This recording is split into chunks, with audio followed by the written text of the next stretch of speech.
Alhamdulillah wassalatu wassalamu ala Rasulillah wa ala alihi wa sahbihi wa mawalah wa la hawla wa la quwwata illa billahi wa ba'du.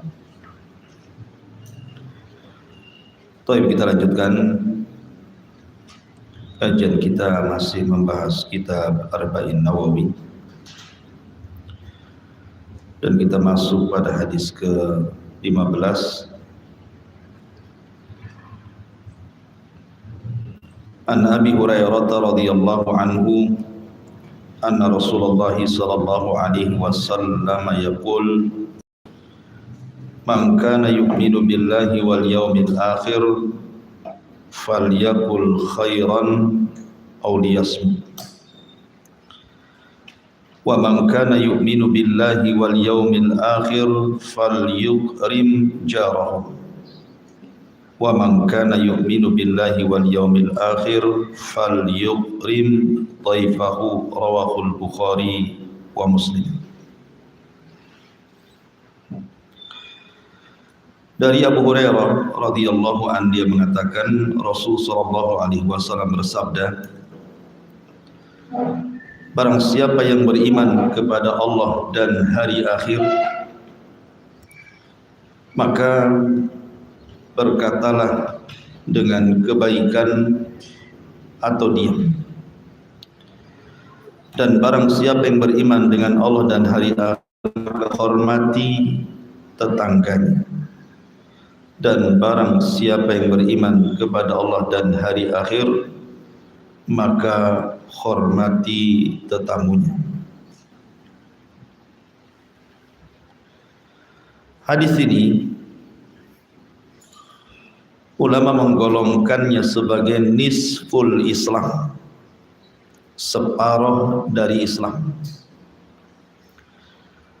Karena Islam itu terbagi menjadi dua hak.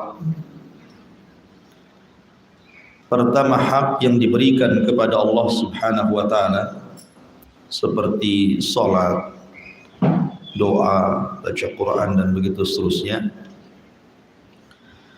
Yang kedua, hak yang diberikan kepada sesama manusia, sesama hamba Allah Subhanahu wa ta'ala. Salah satunya terangkum dalam hadis yang kita akan bahas di pagi hari ini.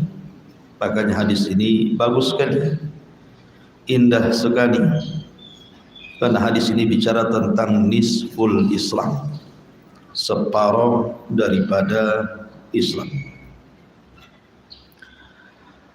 Abu Qatadah, salah satu perawi hadis ini,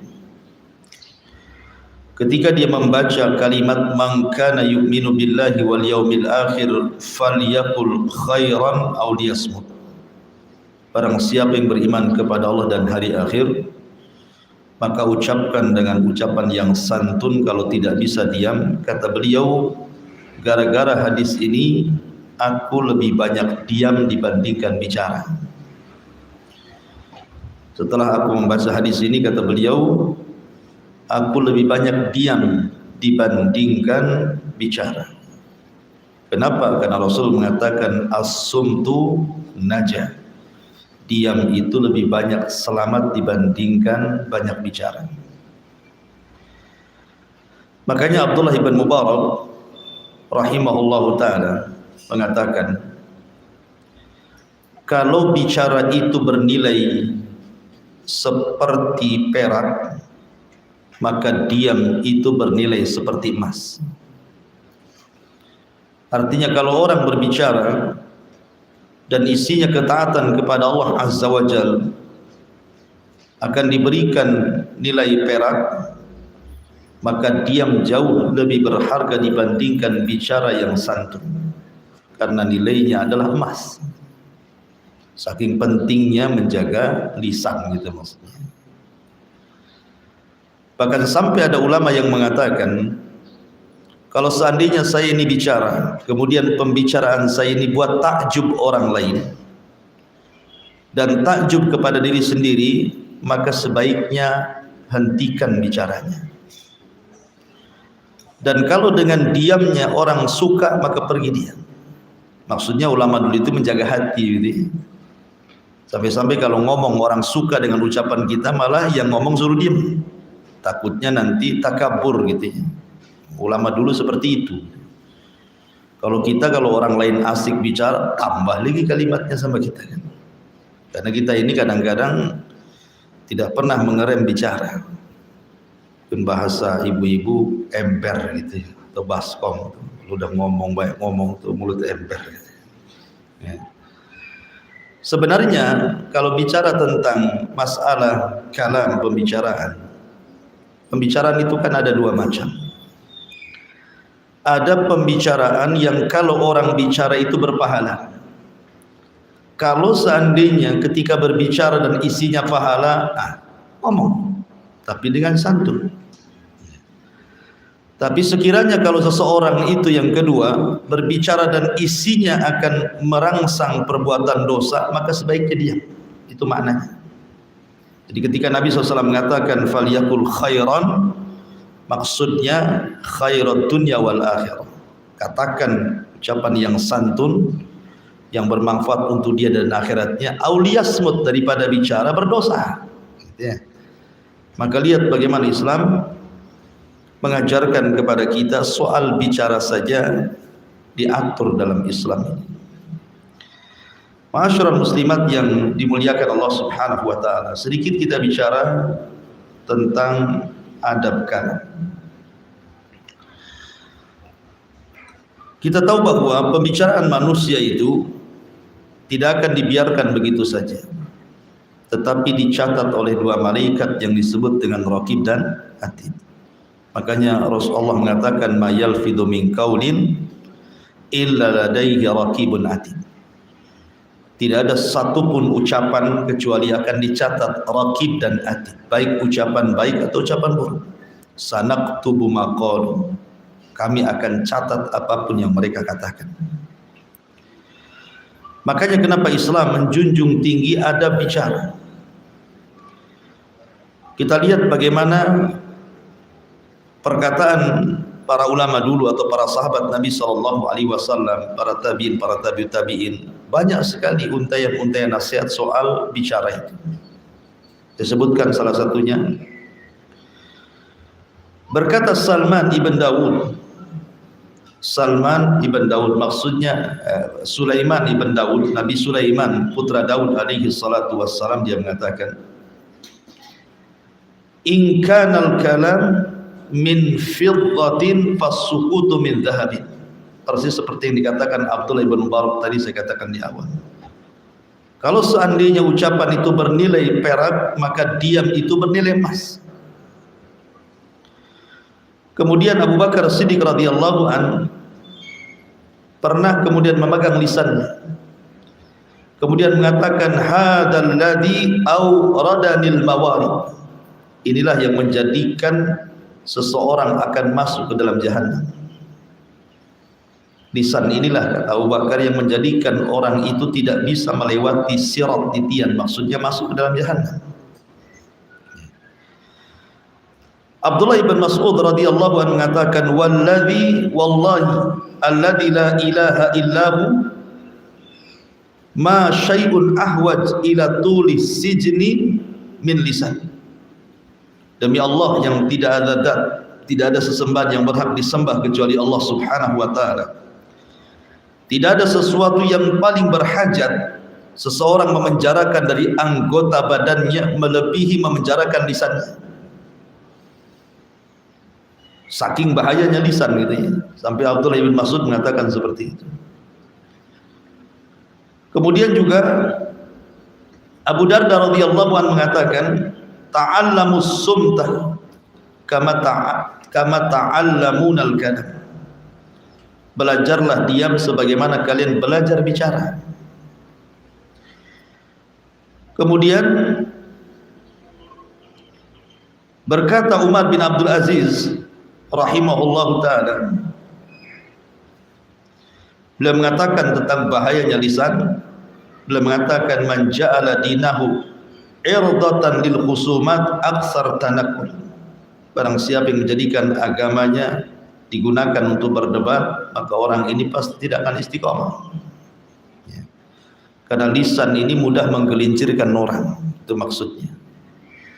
Dan banyak lagi perkataan para sahabat Nabi SAW dan juga para ulama lainnya tentang bahaya lisan ini. Nah, di antara bahaya lisan itu yang termasuk afatul lisan yang disebutkan oleh para ulama, jangan sampai seseorang itu satu berdusta,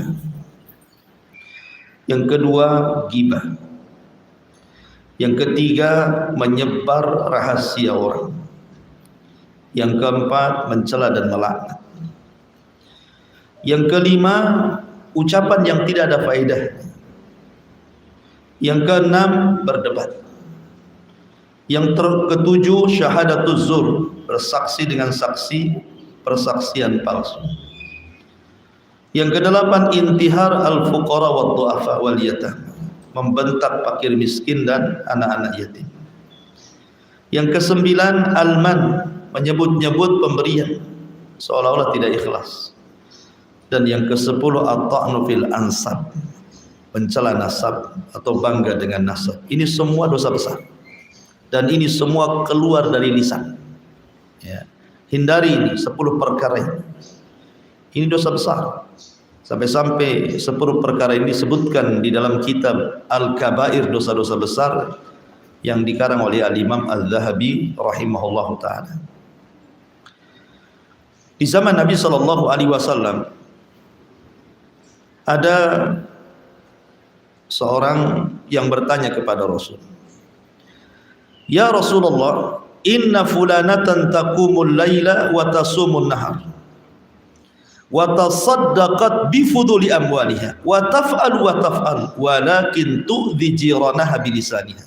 Rasul, saya ini punya tetangga seorang wanita, Masya Allah, sholat malamnya tidak tinggal, puasa sunnahnya tidak tinggal, sedekahnya rajin, berbuat baiknya luar biasa, tapi lisannya pun tidak pernah dia menyakiti tetangganya.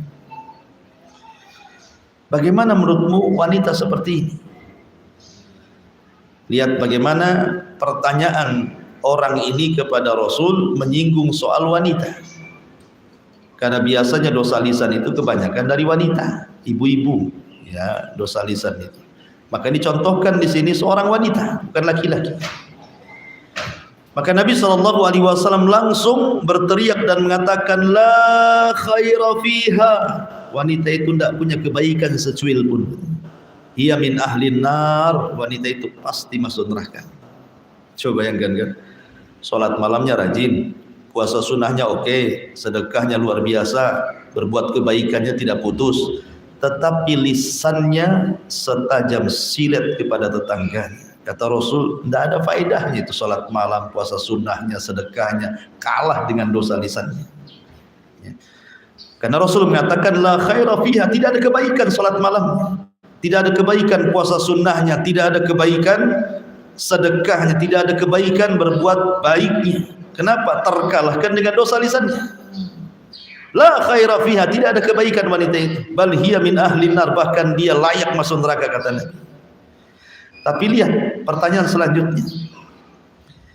Kata Nabi SAW, ya Rasulullah, inna fulanatan la tusalli illa al-maktubah, wa la tasumu illa Ramadan, wa la tatasaddaq, walakin la tu'dhi jiranaha bilisaniha. Rasul, ada wanita tidak sholat kecuali yang wajib-wajib saja, sunnahnya jarang. Ada seorang wanita jarang berpuasa kecuali Ramadannya dia jaga, dan dia pun tidak pernah bersedekah dan jarang berbuat baik, tapi dia jaga lisannya, dia tidak pernah menyakiti tetangganya. Nabi mengatakan apa? Hiya min ahlil jannah. Ini wanita termasuk penduduk surga. Dari sini kita mengetahui bahwa dosa lisan mengalahkan amalan sunnah. Dosa lisan itu bisa mengalahkan amalan sunnah. Tetapi orang yang menjaga lisan bisa mengalahkan amalan sunnah. Karena orang ini, wanita yang satunya kan ini kurang sunnahnya, sholat malamnya jarang, puasa sunnahnya tidak gitu ya, sedekahnya pun tidak juga, tapi dia berusaha menjaga lisannya. Kata Rasul, dia termasuk penduduk surga. Luar biasa ya. Jadi wanita yang pertama ini masuk neraka Itu bukan karena berzina, bukan karena minum khamar, bukan karena berjudi, tidak, karena lisan memasukkan dia ke neraka gitu ya. Dan yang satu juga sama, dia masuk surga bukan karena dia beramal amalan besar, sholat malam pun tidak gitu ya, puasa sunnah pun tidak, dia yang wajib-wajib saja, tetapi rupanya keutamaan menjaga lisan mengantarkan dia masuk ke dalam surga. Makanya Rasul mengatakan, man kana yu'minu billahi wal yaumil akhir falyakul khairan aw liyasmut. Barang siapa yang beriman kepada Allah dan hari akhir, maka ucapkan yang santun, kalau tidak bisa maka sebaiknya diam. Ma'asyiral muslimat yang dimuliakan Allah Subhanahu wa taala. Lalu apa dan bagaimana adab bicara itu sebenarnya? Maka yang pertama, la yatakallam illa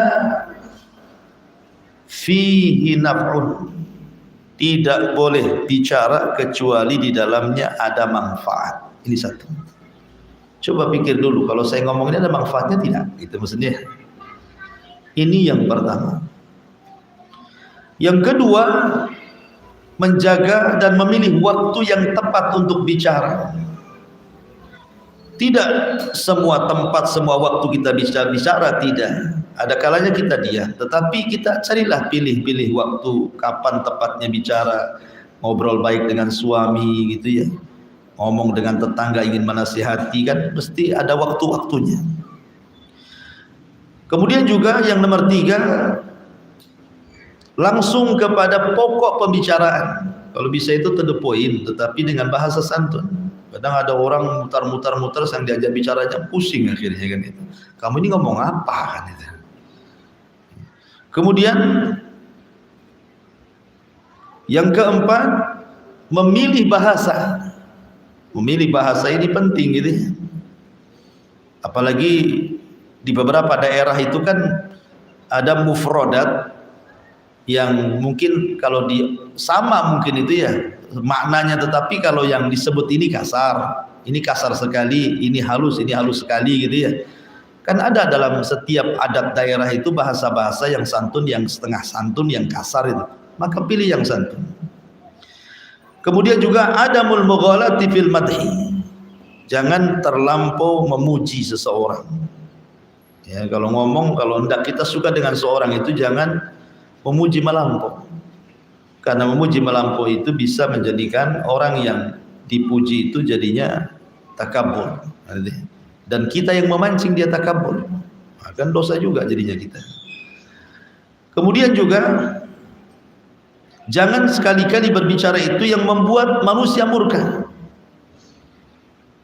Karena bagaimanapun Rasulullah SAW mengatakan, wa innal abda la yatakallamu bil kalimati ma yulqi laha balan yahwi sahibuha fi nari jahannam ab'ad ma bainal masyriqi wal maghrib. Kata Rasul, terkadang ada seorang hamba itu tanpa dipikir, main ngomong saja, akhirnya ucapannya ini membuat Allah murka. Itu sudah mencukupkan orang ini dimasukkan ke dalam jahanam sejauh jarak barat dan timur, kata Nabi. Makanya juga harus dipikirkan juga ya. Jangan asal ngomong gitu, jangan sampai menyakiti orang, karena satu kalimat yang menyakiti orang itu sudah mencukupkan orang masuk neraka. Kemudian juga berikan muqaddimah saat bicara, minimalnya senyum dulu atau apa. Kan ada orang kalau lagi marah itu yang dihadapkan tuh udah muka seram dulu kan. Ya ada muqaddimahnya lah bicara itu, senyum dulu, wajahnya agak menakutkan baru ngomong, jadi enak bicaranya ya. Termasuk juga sebisa mungkin apa yang kita katakan itu kalau bentuknya nasihat sudah kita amalkan. Dan kalau itu bentuknya nasihat seolah-olah ibu bicara dengan cermin, nah seperti itulah ibu bicara dengan orang. Berarti kita sedang menasihati secara tidak langsung diri sendiri, kayak ibu di cermin terus ngomong sama cermin, itu kan nasihati diri sendiri. Nah, anggaplah orang dinasihati itu seperti kita dalam cermin ya. Kemudian berusaha menutupi aibnya. Ini yang pertama, man kana yu'minu billahi wal yaumil akhir falyakul khairan aw liyasmut. Kemudian yang kedua, kata Nabi SAW, man kana yu'minu billahi wal yaumil akhir falyukrim jarah. Barang siapa yang beriman dengan Allah dan hari akhir, maka hormati tetangganya. Bicara tentang tetangga, kita tahu bahwa banyak di antara sekarang ini tidak paham hak yang bicara tentang tetangga itu. Padahal Nabi SAW sampai mengatakan, ma zala Jibril yusini bil jar hatta dhanantu annahu sayuwarisuhu. Jadi Jibril itu selalu datang mengingatkan diriku, kata Rasul, jaga tetangga, jaga tetangga. Hampir-hampir aku sangka tetangga itu jadi ahli waris. Ya. Saking seringnya Jibril gitu ya, mengingatkan Nabi SAW tentang hak tetangga. Dan ingat, tetangga semakin dekat dengan rumah kita berarti semakin banyak haknya. Tetangga yang jauh berarti semakin sedikit haknya. Jadi makin dekat, makin nempel di rumah kita berarti makin besar haknya. Aneh di zaman sekarang ini. Terkadang ada tetangga yang nempel rumah musuhan sama dia, tetapi tetangga yang jauh baik pula sama dia. Kan ada tuh yang gitu tuh. Ya. Padahal justru semakin dekat tetangga itu semakin besar haknya itu daripada tetangga yang jauh. Ya. Makanya kenapa Nabi SAW itu mewanti-wanti soal tetangga ini, sampai-sampai Nabi SAW mengatakan kepada Abi Dzar Al-Ghifari itu, ya Aba Dzar, idza tabakhta maraqatan faksir ma'aha wa ta'ahad jiranaka. Wahai Aba Dzar, kalau engkau masak sayur perbanyak kuahnya, bagi-bagi tetangga. Ini kinayah, maksudnya begini, maksudnya Rasul itu dalam hadis ini bukan berarti ditiru, wah kalau gitu kita masak sayur asam 1 tong gitu ya, bukan itu maksudnya. Ini kan nasihat Rasul, ya kan? Maksudnya kalimat wa ta'aha jiranaka ini syahidnya di sini, memberi hadiah kepada tetangga. Bukan lafaz yang pertamanya, kata Nabi kalau masak diperbanyak kuahnya, banyaknya kuahnya gitu kan. Ayamnya 1 sayap, kuahnya 1 tong, itu mana tuh, gak kebagian lagi gitu ya. Artinya bukan itunya, tapi kalimat wa ta'aha jiranakanya itu, hendaklah bagikan hadiah. Semakin sering memberikan hadiah kepada tetangga, semakin dicintai tetangga. Yakin Bu? Itu sudah sabda Nabi. Coba saja Bu, tiap hari ngasih lauk sama tetangga itu, senang tetangga itu. Bahkan kalau 1 hari tak datang, ditunggu-tunggu dari jendela, kapan dia? Gitu ya Bu ya. Senang dia kan. Dia nggak masalah diantar ibu terus. Artinya bahwa semakin dekat semakin hak besar. Makanya tetangga itu kan dibagi 3 kata Rasul. Ada 1 tetangga yang memiliki 3 hak. 2 ada tetangga yang memiliki 2 hak. 3 ada tetangga yang memiliki 1 hak. Ini harus paham.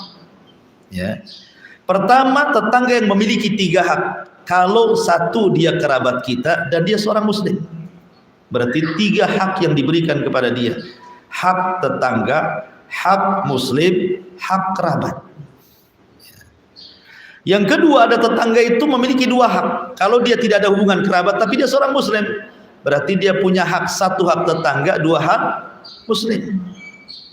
Kemudian yang ketiga, ada tetangga itu punya 1 hak saja. Kalau dia bukan muslim, bukan kerabat, berarti tetap dia punya hak yang disebut dengan hakul jiran. Kalau dia orang kafir, ya, dia kafir, bukan kerabat, bukan muslim, berarti tetap dia punya hak, namanya hakul jiran, hak bertetangga. Seperti apa contohnya? Wa yamna'unal ma'un. Jangan mencegah kalau tetangga itu pinjam sesuatu, kasih.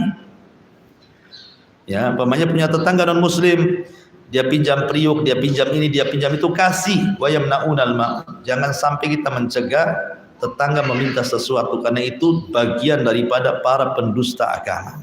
Dan itu sebakhil-bakhilnya, yang bakhil itu ketika tetangga pinjam sesuatu ibu tolak, berarti ibu itu orang paling bakhil di dunia. Karena yang remeh saja ibu nggak mau ngasih, gimana pula pinjam uang? Pinjam kuali aja nggak dikasih, gimana pinjam uang 1 juta? Kemana-mana alasannya. Ya. Jadi tetangga itu terbagi menjadi 3 tadi, dan semakin dekat semakin besar haknya. Termasuk juga jangan merobek hak bertetangga, karena dosanya besar. Ya. Makanya ketika Nabi SAW bicara tentang dosa zina, ya kan, dosa zina, kata Nabi SAW, berzinah dengan halilah tijari, dengan orang yang ada hubungan tetangga gitu ya. dengan berzina dengan yang tidak ada hubungan bertetangga itu dosanya beda. Ya. Umpamanya tetangga dengan tetangganya selingkuh gitu ya. Daripada seseorang kemudian berzina dengan yang rumahnya jauh, ya beda kota atau beda desa atau beda perumahan gitu ya. Maka beda dosanya. Kenapa? Karena orang yang berzina dengan sesama tetangga dua dosanya. Pertama dosa zinahnya, yang kedua merobek hak tetangga. Tapi kalau berzina dengan orang lain ya mungkin dosa zina saja kan itu dapatnya. Tapi kalau sudah bertetangga itu ada hak tetangga, jangan dirobek di situ. Hak bertetangga, makanya dari dosa saja sudah tampak. Ma'asyiral muslimin yang muslimat yang dimuliakan Allah Azza wa Jalla. Aisyah radhiyallahu anha qalat, dia mengatakan, "Qultu ya Rasulullah, inna li jarataini fa ila ayyihima ahdi." Rasul, saya ini punya dua tetangga. Ini kira-kira kemana hadiah yang saya harus berikan karena cuma satu. Kemana nih saya berikan hadiah ini? Maka Nabi SAW mengatakan ila aqrabihima, cari yang paling dekat. Nah, umpamanya ini ibu rumahnya di sini, ini tetangga yang nempel kopel di sini, yang paling dekat inilah yang dikasihkan. Jangan yang jauh dulu, yang dekat dulu. Nah, kalau bisa punya jadwal, itu lebih baik lagi. Hari ini yang di sini, besok sini, besok sini, besok sini, nanti balik lagi ke situ. Nah, itu lebih baik lagi pakai jadwal gitu ya. Kemudian tetangga ini kan bermacam-macam. Ada tetangga bersebelahan rumah, itu juga tetangga. Ada tetangga fisuk di pasar, ibu jualan di sini, nanti tetangganya jualan sebelahnya, itu juga tetangga ya. Kemudian ada aljar fil mazra'ah, di kebun, ini kebun ibu, ini kebun sebelahnya, itu pun tetangga ibu tuh ya. Kemudian juga aljar fi ad-dirasah, ketika belajar rasa kayak gini nih kan, sebelahnya itu tetangga juga tuh, sebelah-sebelahan itu kan. Kemudian juga ada aljar fi al-maq'adi al-markabati, ketika ibu naik di bus di mana gitu kan, sebelahnya ada orang duduk atau di pesawat, nah itu pun dianggap tetangga, ada haknya ya. Jangan kemudian main ambil kursi, naik pesawat, naik apa gitu kan, sengaja barang pula ditaruh di kursi sebelahnya, padahal tiketnya cuma satu kursi itu. Nah, itu nyakiti tetangganya lah kan gitu. Kasih, memang ini hak orang lain. Sengaja tuh biar orang itu duduk sebelah sana gitu kan. Nah, kalau kosong kan alhamdulillah dapat dua kursi ya, bisa lah tidur saya. Itu orang kayak kan ada tuh orang kayak gitu itu ya. Dia nggak tahu hak bertetangga orang kayak gini nih. Ya. Jadi tetangga itu ada juga aljar fil amal. Ya, tetangga dalam bekerja di kantor, ya kan, itu juga disebut tetangga. Jadi memang tetangga itu bermacam-macam. Taib. Di antara hak yang paling besar kepada tetangga itu, pertama raddus salam. Jangan lupa menjawab salam. Kalau tetangga mengucapkan salam, jawab. Ya. Kemudian yang kedua, ijabatud dakwah. Kalau ngundang, datang. Jangan sampai tidak datang. Ya, itu penting itu. Dan yang paling penting lagi, kaful adha. Kaful adha anhu. Jangan membalas keburukan tetangga dengan keburukan. Sabar. Nah, itu paling penting. Jadi kalau tetangga ngomong apa-apa, ibu diam sajalah. Itu paling besar haknya. Sebab Bu, kalau ibu bertengkar dengan tetangga Bu, itu bisa tahunan tengkarnya itu. Dan bukan hanya antara ibu dengan dia, bisa keturunannya pun ikut-ikut bertengkar.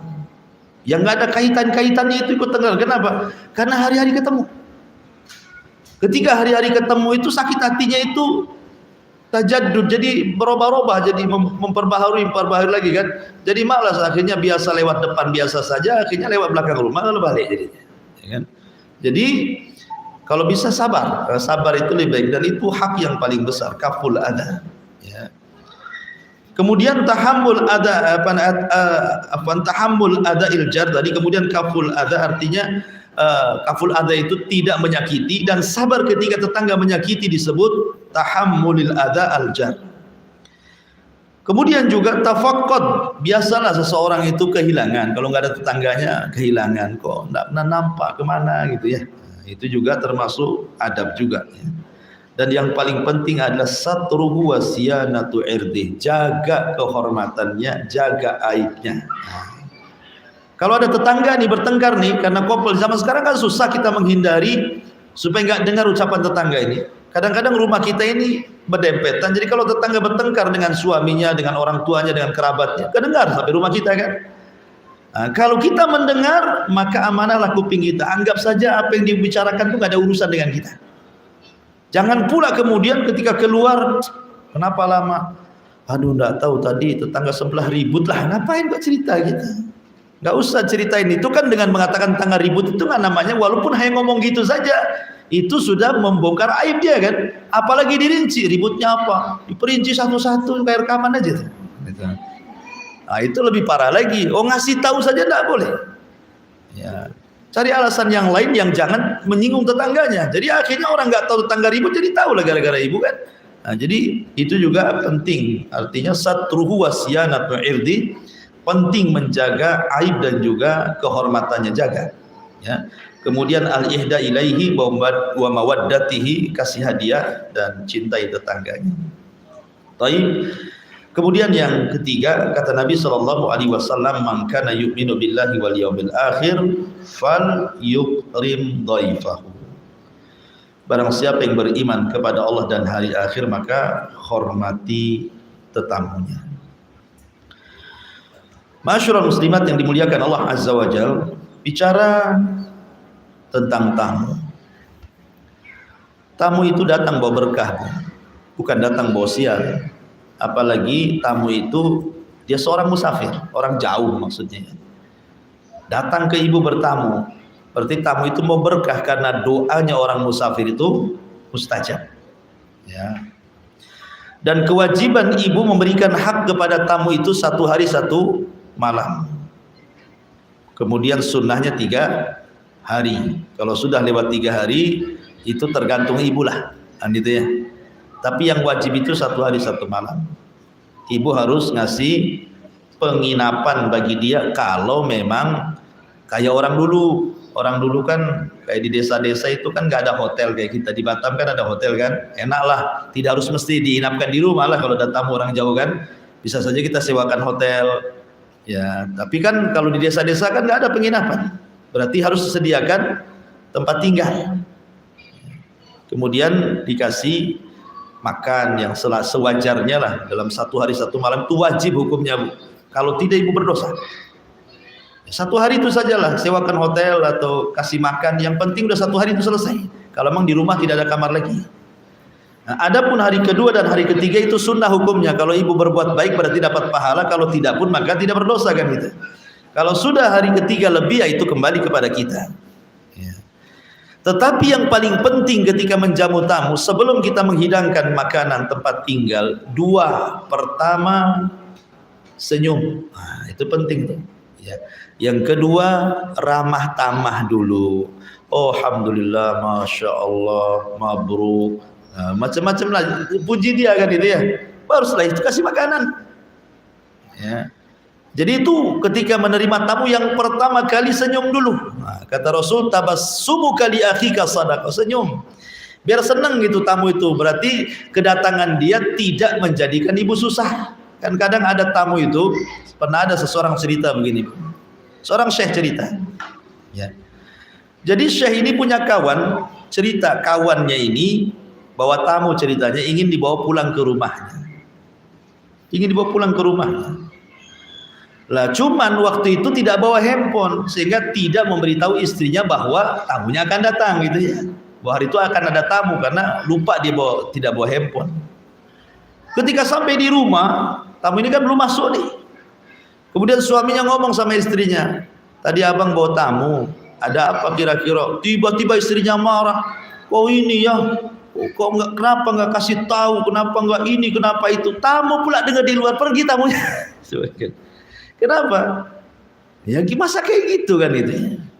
Ya. Jadi kalau ada tamu jangan marah-marah istri sama suami, sudah yang ada saja hidangkan kan itu. Pernah suatu ketika ada seorang wanita membawa 2 anak ke rumah Aisyah radhiyallahu anha. Wanita ini kelaparan, 2 anaknya juga lapar. Sementara di rumah Aisyah radhiyallahu anha itu cuma ada 1 biji tamar. Subhanallah, di rumah Nabi cuma ada 1 biji kurma. Saya nggak yakin di kulkas ibu itu cuma 1 biji kangkung, itu tidak mungkin. Pasti macam-macam lauk ada di situ. Artinya bahwa ini 1 butir kurma ini sama Aisyah radhiyallahu anha dikasihkan. Memang itu yang ada, apalagi kan? Tidak usah takalluf gitu. 1 biji kurma akhirnya dibalas sama ibu itu, yang 1 dikasihkan anaknya, yang 1 dikasihkan anak 1. Sampai seperti itu. Itu rumah Nabi itu. Jadi tidak perlu takalluf. Ya kalau sudah ada tamu langsung sambut. Ya kalau dia mau nunggu ibu masak, alhamdulillah gitu. Apalagi sekarang main instan, semua pakai instan sekarang kan. Mie goreng instan, mie goreng rebus instan, semua pakai instan sekarang.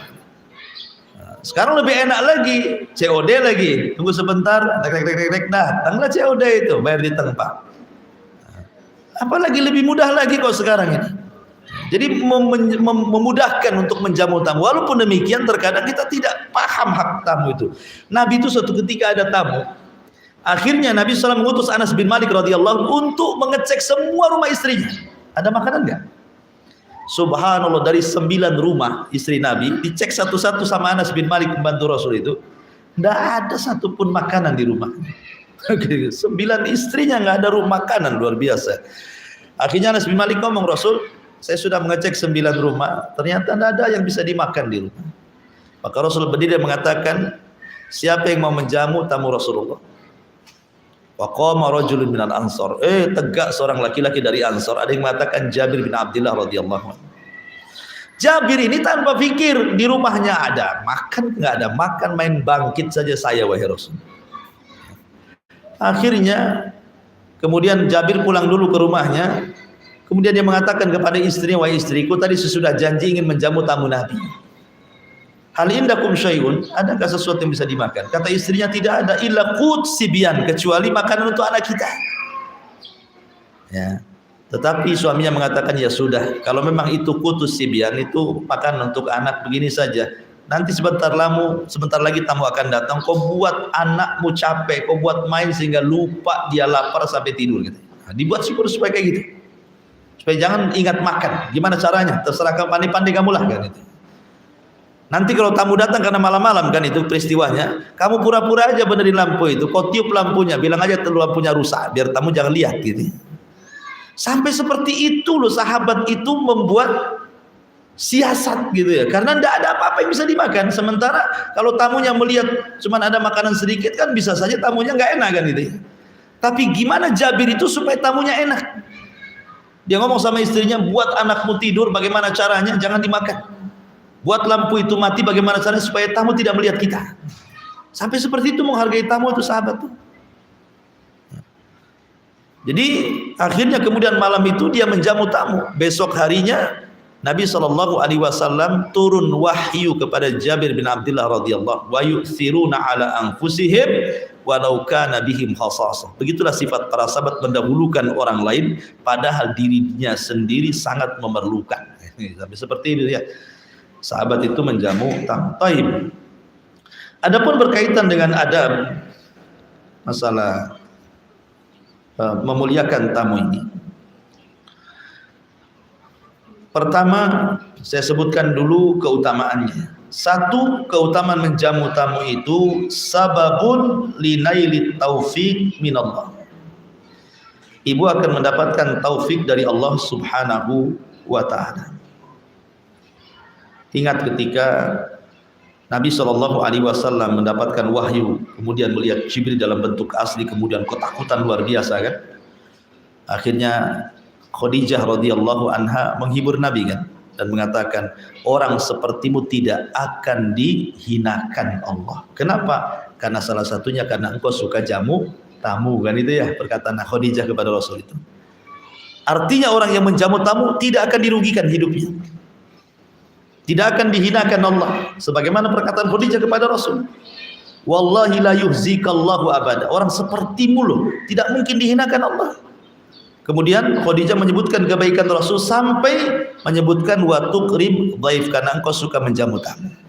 Maka orang yang suka menjamu tamu akan dapat taufik dan tidak akan dihinakan Allah. Yang kedua, sabab lidukhulil jannah. Jelas itu sebab masuk surga. Karena ada hadis Rasul yang mengatakan, ya ayuhan nas, Abshus salam wa at'imut ta'am wasalu wasallu wan nasu niyam tadkhulul jannata bisalam. Kata Nabi SAW, wahai manusia, sebarkan salam, kasih makan. Kasih makan ya maksudnya bisa ke fakir miskin, bisa ke anak yatim, bisa ke tamu gitu ya. Kemudian sholatlah dan manusia tertidur, kamu akan masuk surga dengan selamat. Jadi memberikan jamuan kepada tamu salah satu sebab surga. Dan ini khutbah pertama Rasul ketika sampai dari Makkah ke Madinah.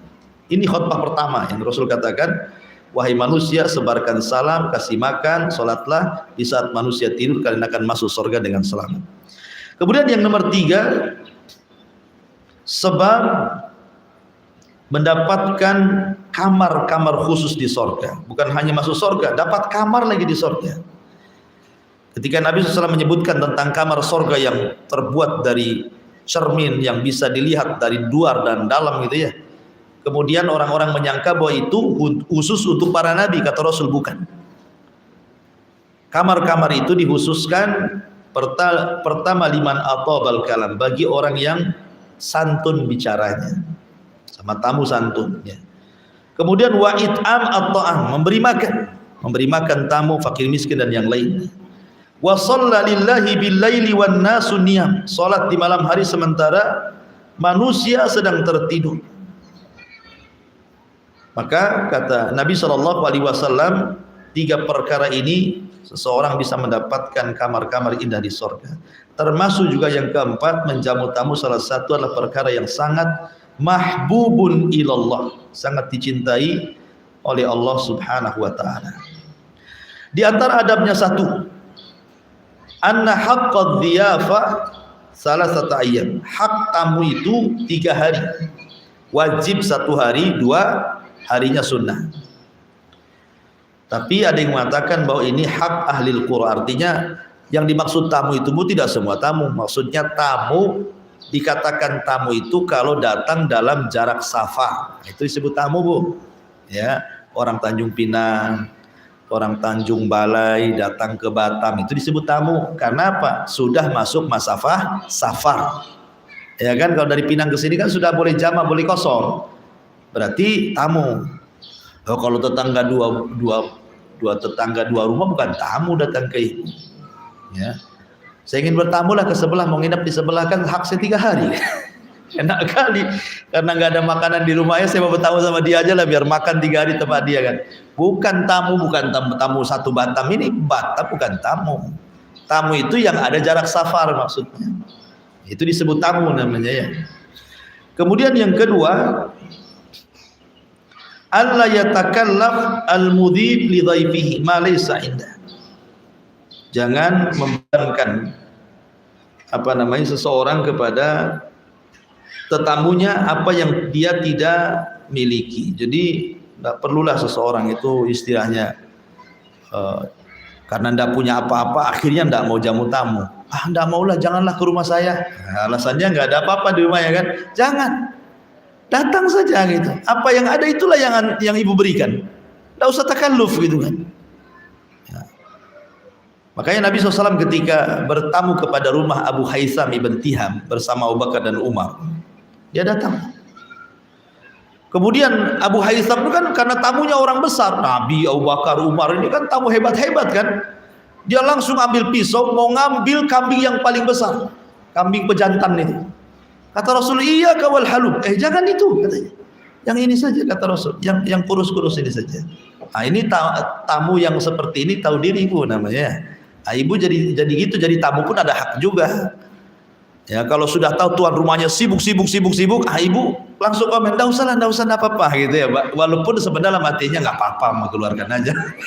Tapi kan ada basa-basinya lah gitu maksudnya ya, supaya tuan rumah itu juga enak gitu. Karena dia kan ada orang itu yang enggak bisa nahan gitu, kayaknya malunya lebih ke depan, menjamu tamunya ke belakang kan jadinya. Akhirnya karena malunya lebih besar enggak jamu tamu jadinya. Ya, jadi itu penting, jangan takalluf ya. Kemudian juga tahniatul baiti listiqbalid duyub idza hadaru, berusaha untuk mengucapkan tahniah, selamat datang. Ya ngomong baik lah, doa gitu. Masya Allah, sudah lama kita ketemu, gimana kabar, gimana anak, gimana, pokoknya basa-basi lah kan itu ya. Ini ada tamu diem saja, tamunya pusing lah kan itu.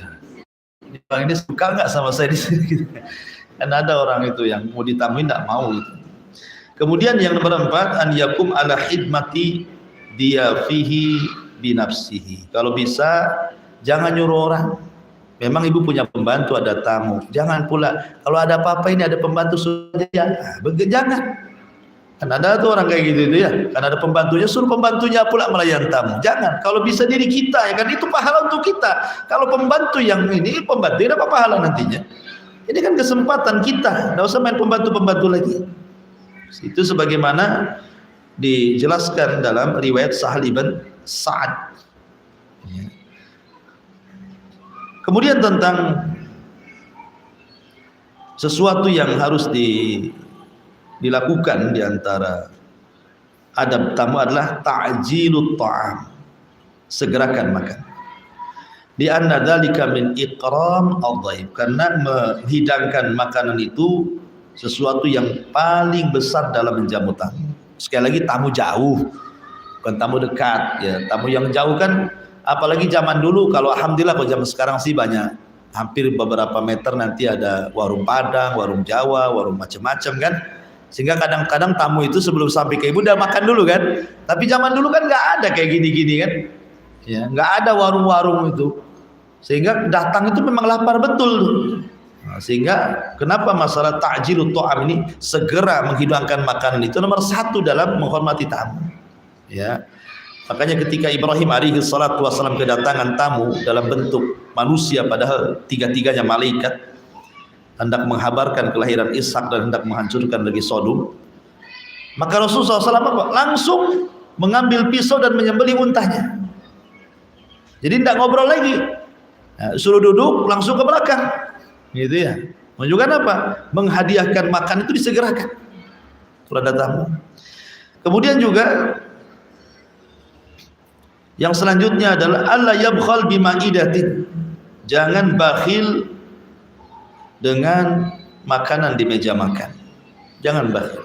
Kalau memang ada di kulkas itu, ya keluarkanlah dari itu. Apa yang ada di kulkas itu. Apalagi ibu tahu tamu ini kesukaan apa gitu kan, maka lebih bagus lagi. Wala yanamu qablah, jangan tidur sebelum tamu tidur. Ada orang ya kan, tamunya belum tidur, ibu sedang orok-oroknya kencang pula, tamunya tak bisa tidur pula. Ya kan? Biar tamu dulu tidur dan nampak tidur, kita tidur. Karena biasanya tamu kan orang jauh cepat tidur, capek gitu ya. Kemudian wala yashku az-zaman bihudurihi, dan jangan mengeluh soal waktu karena kedatangannya. Jangan mengeluh kepada tamu gitu ya. Kemudian kama la yukallafu nafsuhu fawqa ma yutiq, jangan juga sebagaimana seseorang tidak boleh memberatkan dirinya di atas kemampuannya. Kemudian juga tasyyi'ud dhaifi ila babid dari, berusaha menarik tamu itu langsung dibawa ke dalam rumah. Nah, jadi kalau tamunya ada di pagar, Bu, ya ibunya keluar langsung ditarik itu ya tangannya, ayo masuk gitu kan. Ini enggak, dari dalam rumah, masuk aja katanya. Adabnya lo enggak ada, ibu. Ya. Jadi keluar, ambil, masuk, digiring gitu ya. Jadi menunjukkan senang, teriak-teriak pula di dalam rumah. Masuk aja, saya lagi di dapur. Ibu lo, sopan santunnya lo enggak ada. Ya. Baik. Kemudian juga Allah yashba qablah summa yansarib wa yatrukuhu. Jangan ibu lebih kenyang dibandingkan tamunya. Ibu masak banyak, ibu pula yang paling congok situ. La haula wala quwwata. Ya, jadi kalau tamu, biarkan tamu dia tengok lauk yang disukai, biarin aja. Ibunya sudah suka nih, udah begadang-gadang kalau nggak diambil tamu, alhamdulillah. Nggak apa-apa, lirik-lirik aja. Tapi biarkan dulu tamu makan. Ya, sekali tamunya pula lebih congok gitu. Habis pula stres ibu. Tahu gitu saya sembunyikan di dapur. Ya. Jadi jangan sampai tidur kenyang sebelum tamu kenyang. Jangan berpaling dari tamu sebelum tamu selesai makan. Ya. Jadi terkadang orang itu kadang-kadang simpel aja. Udahlah ya, makan ya, saya tinggal dulu ya. Nah, kan ada tuh yang kayak gitu tuh. Nah, enggak, jangan begitu. Tunggulah, entah ibu tunggu di kamar kah, tunggu di mana. Yang penting ibu jangan, takutnya ada apa-apa. Nanti lagi makan ikan banyak duri, keselak, pusing dia kan gitu. Ibu nggak ada di situ. Jadi jangan sampai kemudian meninggalkan tamu sampai dia betul-betul selesai makan. Kemudian juga kama qala ats-Tsauri, idza zadaka akhuka fala taqul lahu atakul. Sufyan ats-Tsauri mengatakan, apabila saudaramu, tamumu ziarah kepadamu, jangan kau katakan mau makan, jangan. Atasyrab, mau minum, jangan. Tapi sediakan makan, sediakan minum. Soal dia mau makan, mau minum, urusan dia. Tapi jangan ditanya. Ya, ini kan kebiasaan kita kan tanya kan. Udah makan? Kalau udah makan, alhamdulillah, tak robek lah dompet nih. Jadi jangan sampai ngomong begitu. Ini kata Sufyan ats-Tsauri, kalau datang tamu jangan pernah katakan atakul, mau makan. Nah, enggak, sediakan makan saja. Soal dia mau makan, mau enggak, terserah dia. Ya, ini juga salah satu adab juga ya, adab tamu yang disebutkan oleh Sufyan ats-Tsauri rahimahullah taala. Adapun tentang hadis Nabi SAW tentang masalah tamu, Nabi SAW mengatakan, inna li zauriki alaika haqqan, sesungguhnya kepada tamumu mereka punya hak. Bahkan suatu ketika Salman Al-Farisi ngomong sama Abu Darda dan mengatakan, inna li dhaifika alaika haqqan, ya Abu Darda, sesungguhnya kepada tamumu itu ada hak yang harus engkau penuhi. Wallahu alam, ini diantara keterangan singkat dari hadis ke-15. Makanya kenapa begitu indahnya Islam ini, sampai ulama menggolongkan hadis ini separuh daripada Islam.